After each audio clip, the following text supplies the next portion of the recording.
दोस्तों नमस्कार। इस वक्त की अगर देश की सबसे बड़ी खबर में से कोई बात करें तो इस वक्त की बड़ी खबर यह है कि देश में सीएए का नोटिफिकेशन लागू कर दिया गया है। यानी कि सीएए कानून जो है वो अब देश में लागू हो गया है। क्या है ये कानून, क्या इसके तहत होता है, ये पूरी बात आपको आज समझाने की कोशिश करें। दरअसल भारतीय नागरिकता कानून 1955 में बदलाव के बाद वर्ष 2016 में इसका एक विधेयक पेश किया गया और दिसंबर महीने की 10 तारीख 2019 को इस बिल को राज्यसभा में पास किया गया और उसके बाद 12 दिसंबर को देश के राष्ट्रपति ने इस बिल को मंजूरी दे दी। अब इस बिल को लेकर यह अटकलें लगाई जा रही थी कि देश में लोकसभा चुनाव से पहले प्रधानमंत्री नरेंद्र मोदी इस को लागू कर देंगे, इसकी बड़ी घोषणा करेंगे। हालांकि इसको लेकर आज देश के गृह मंत्री अमित शाह ने अभी देश में सीएए लागू होने का जो है बयान दिया है। अब देश में आज से सीएए लागू हो गया है, यह कानून लागू हो गया है। इसकी प्रोसेसिंग क्या है, कैसे लोग इस कानून के तहत जो है अपना रजिस्ट्रेशन करवा सकते हैं, पहले मैं आपको यह समझाने की कोशिश करूंगा कि दरअसल ये सीएए कानून किसके लिए बना है। भारत के पड़ोसी मुल्क जहां से गैर मुस्लिम लोग शरणार्थी जो भारत में आते हैं और उनको नागरिकता दिलाने के लिए, उनको नागरिकता देने के लिए यह कानून है।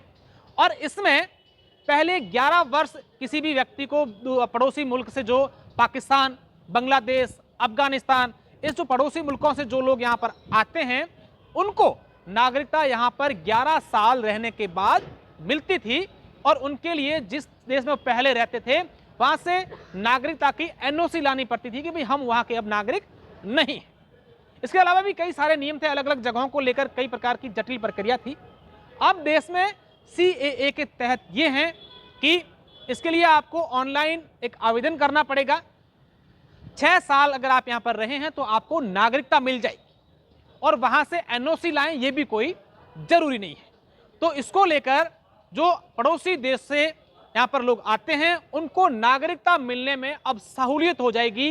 कई प्रकार के जटिल प्रोसेस थे उनमें शिथिलता लाई गई है और अब देश में ये जो है सीएए लागू कर दिया गया है।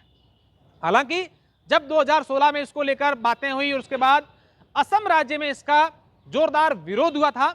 असम के लोगों का यह कहना था कि बांग्लादेश से जो पर यहां पर लोग आएंगे अगर उनको अधिकतर नागरिकता में हो जाएंगी तो उनको उनका बाहुल्यता हो जाएगी, वो अधिक संख्या में लोग हो जाएंगे और हम जो मूल निवासी हैं हमारा अधिकारों के साथ हनन होगा, हमारे अधिकार छिन जाएंगे। तो ऐसे में कई प्रकार के विवादों के बीच कई प्रकार के विरोध भी हुए। देश में आपने देखा होगा कि सीएए को लेकर कई प्रकार के हमें खबरें रोजाना देखने को मिलती थी। लेकिन आज देश में लोकसभा चुनावों से ठीक पहले देश के गृह मंत्री अमित शाह ने इस सीएए को लागू कर दिया है और विशेषकर सीमाओं से जुड़े जो क्षेत्र हैं, और अगर मैं बाड़मेर, जैसलमेर, पश्चिमी राजस्थान की बात करूं तो यहां पर कई सारे लोग हैं जिनकी नागरिकता के कारण को कई परेशानियों का सामना करना पड़ रहा है।